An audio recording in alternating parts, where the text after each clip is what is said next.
পোশাক শ্রমিকদের যৌক্তিক দাবি আড়ালে রেখে গার্মেন্টস শিল্পে শ্রম অসন্তোষ দূর করা সম্ভব নয় বলে মনে করেন বিশেষজ্ঞরা। তাদের মতে সরকারের সাথে ত্রিপক্ষীয় সিদ্ধান্তের পরও কারখানা পর্যায়ে তা বাস্তবায়ন না হওয়ায় এখনও শিল্পাঞ্চলে অস্থিরতা দূর হচ্ছে না।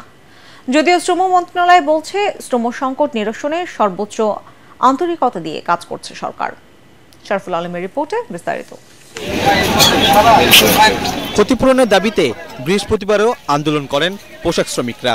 সাভারের নবীনগর চন্দ্রা মহাসড়ক অবরোধ করে বিক্ষোভ করে তারা। এতে ওই সড়কে ফের যানজট তৈরি হয়, ভোগান্তি বাড়ে যাত্রীদের। যদিও প্রশাসনের আশ্বাসে অবরোধ প্রত্যাহার করে নেন শ্রমিকরা। শিল্পাঞ্চলে কারখানাগুলোতে নিরাপত্তার স্বার্থে আইনশৃঙ্খলা বাহিনীর অতিরিক্ত সদস্য নিয়োজিত রয়েছে। এরপরেও আশুলিয়া এলাকায় 15টি কারখানায় ছুটি ঘোষণা করেছে মালিকপক্ষ। পোশাক শ্রমিকদের আন্দোলন হয়েছে গাজীপুরেও। প্রায় 2 মাস ধরেই এমন শ্রম অসন্তোষের মধ্য দিয়ে যাচ্ছে দেশের প্রধান রপ্তানি শিল্প।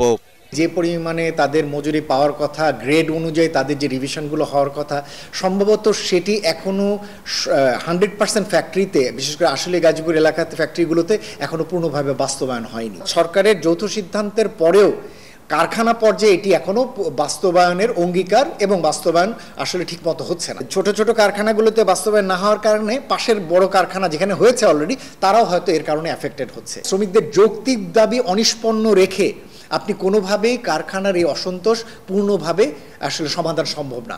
স্বাক্ষর হয়েছে, এখন এটার পূর্ণ বাস্তবায়ন দরকার। 26 সেপ্টেম্বর অগ্রাধিকার দিয়ে শ্রমিকদের 18 দফা দাবি মেনে নেওয়ার ঘোষণা আসে ত্রিপক্ষীয় বৈঠকে।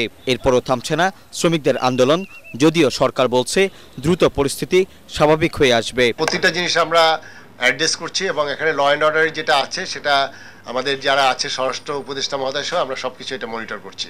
আশা করছি যে সবাই শান্ত হবে।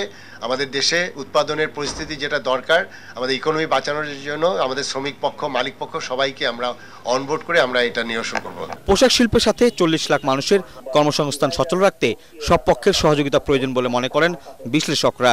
শ্রম সংকট নিরসনে সব ধরনের উদ্যোগ নেওয়া হচ্ছে বলেও জানান তারা। শরফুল আলম, এটিএন বাংলা, ঢাকা।